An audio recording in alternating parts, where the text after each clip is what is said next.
KP astrology और जो वैदिक एस्ट्रोलॉजी मीन्स पराशरी एस्ट्रोलॉजी, इनका बीच का जो मेजर डिफरेंस है वो क्या है?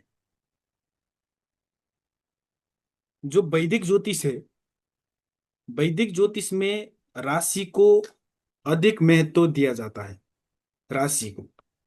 जबकि ये जो केपी ज्योतिष है, केपी ज्योतिष में नक्षत्र और सबलड़ को अधिक महत्व दिया जाता है।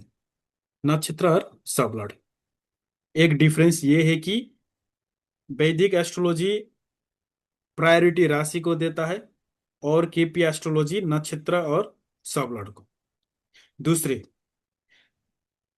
वैदिक ज्योतिष में जो ग्रह है, ग्रह को शुभ अशुभ ऊंच नीच माना जाता है।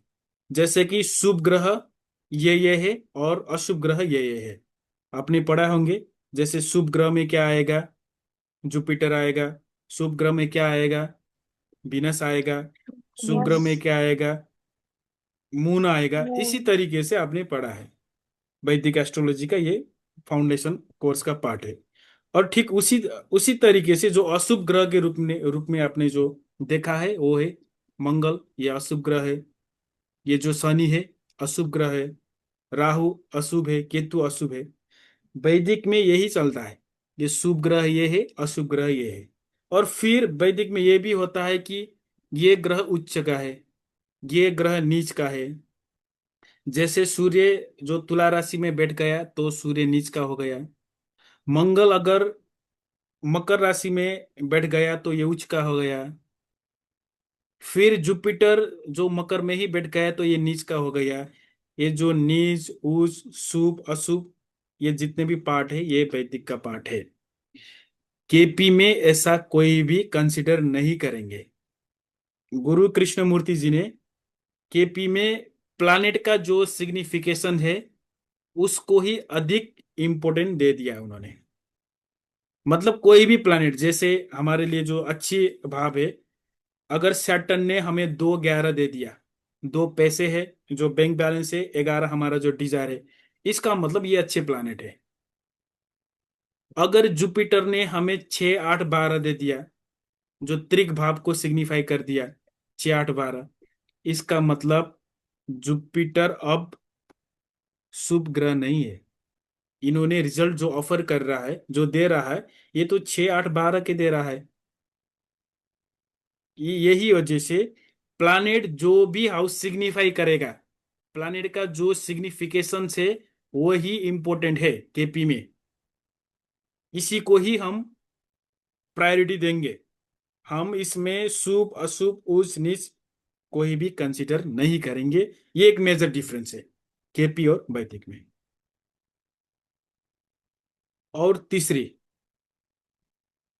वैदिक ज्योतिष में जो इक्वली हाउस डिवीजन का कंसेप्ट है, इक्वली हाउस डिवीजन, जैसे कि ये जो 360 डिग्री है, जो टोटल जो भुआ चक्र है, और ये 360 डिग्री को 12 में डिवाइड कर दिया तो 30 डिग्री आ गए। प्रत्येक जो भाग है, प्रत्येक जो भाव है, प्रत्येक जो हाउस है, ये एक ही है। ये 30 30 डिग्री में इक्वली डिस्ट्रीब्यूट कर दिया।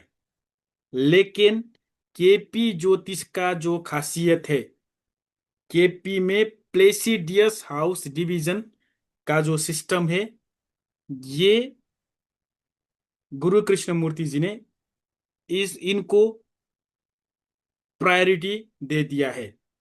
प्लेसिडियस हाउस डिवीजन का मतलब क्या है? प्लेसिडियस हाउस डिवीजन का मतलब है कोई भी भाव समान हो नहीं सकता है, ये असमान है, अनइक्वल है। अनइक्वली हाउस डिवीजन, ये प्लेसिडियस हाउस सिस्टम है। फॉर एग्जाम्पल, जैसे हमारा जो अर्थ का जो रोटेशन है, ये एक्चुअल में क्या है? अर्थ का 2 तरह का रोटेशन है। हाँ, एक तो क्या लिपस्टिक। है? एक तो स्पेरिकल है, स्पेरिकल है, और दूसरी है इलिप्टिकल। स्पेरिकल में तो आप सभी को अगर 360 डिग्री से अगर आपने जो डिवाइड कर दिया तो सभी को समान ही मिलेगा। जैसे एक सर्कल को आपने 12 भाग में डिवाइड कर दिया तो सभी को बराबर मिलेगा। लेकिन जब इलिप्टिकल आएगा, इलिप्टिकल मतलब अंडाकार, आप एक अंडे को देखिए, एक का जो पार्ट है वो जो नैरो साइड है, एक का जो है वो बहुत ही बड़ा पार्ट है। इसका मतलब ये जो हाउस है ये छोटा बड़ा हो सकता है। इसलिए केपी ज्योतिष में आपको ये देखने को मिलता है कि कोई कोई राशि एक्सटेंड भी हो सकता है, रिपीट भी हो सकता है, या कोई कोई राशि आपको गायब भी देखने को मिलता है। जैसे फॉर एग्जांपल 5 नंबर के है लग्न में, दूसरी भाव में 6 नंबर है, तीसरी में भी 6 नंबर है, और चौथी में 8 नंबर है, 7 नंबर का है। ये आपको चार्ट में देखने को मिलता है। या आपको जैसे 5 नंबर आ गया, और ये जो दूसरी भाव में 6 ना होकर सीधे 7 और 8, 6 नंबर का है। इसका जो रीजन है, ये अर्थ का इलिप्टिकल रोटेशन की वजह से हमें ये इक्वली डिस्ट्रीब्यूट नहीं होगा। यही कारण जो प्लेसिडियस हाउस डिवीजन है, वो जो साइंटिफिकली देखेंगे तो भी प्रूव है, वही को हम केपी ज्योतिष में कंसिडर करेंगे। ये है वैदिक में जो प्रेडिक्शन का जो बेस है, ये ग्रह के ऊपर है, राशि और भाव के आधार पे हम करेंगे। फॉर एग्जाम्पल अगर करियर के लिए देखना है तो हम क्या करेंगे कि 10th हाउस तो करियर के लिए है, 10th हाउस करियर के लिए है। 10th हाउस में कौन सी राशि बैठा हुआ है, कौन सी प्लैनेट ने 10th हाउस को दृष्टि दिया है, इनका लॉर्ड कहाँ गया है, और फर्दर वेरिफिकेशन के लिए हम इनका जो डिविजनल चार्ट है, जैसे D10 चार्ट जिसको दशमांश कुंडली बोलते हैं, वो देखेंगे, फिर ही हमें एक कंक्लूजन मिलेगा। और काफी लोग तो इसमें जाते जाते समय बहुत ही कंफ्यूजन होते हैं, क्योंकि इसका जो कनेक्शन तो बहुत ही डिफिकल्ट है। लेकिन केपी ज्योतिष में ये सभी चीज डिविजनल चार्ट वगैरह कोई भी नहीं है। वही का उत्तर केपी ज्योतिष में इसका जो स्टार लॉर्ड और सब लॉर्ड के थ्रू हमें मिलता है। जैसे भाव का कसफल सब लॉर्ड के थ्रू हमें, वही जो हमने वैदिक में देखा था कि जो इनका जो D10 का कनेक्शन क्या है, D9 का कनेक्शन क्या है, वो सभी कनेक्शन हमें कसफल सब लॉर्ड के थ्रू ही मिलता है। इसलिए हम केपी ज्योतिष में स्टार लॉर्ड, सब लॉर्ड और भाव का कसफल सब लॉर्ड, इसके बेस पे हम निर्णय किया जाता है। नेक्स्ट पॉइंट है, वैदिक ज्योतिष में जो टाइमिंग इवेंट है, टाइमिंग इवेंट के लिए कईयों जो दशा सिस्टम है, वहां पे कई दशाओं से हम किया जा सकता है, वैदिक में करेंगे।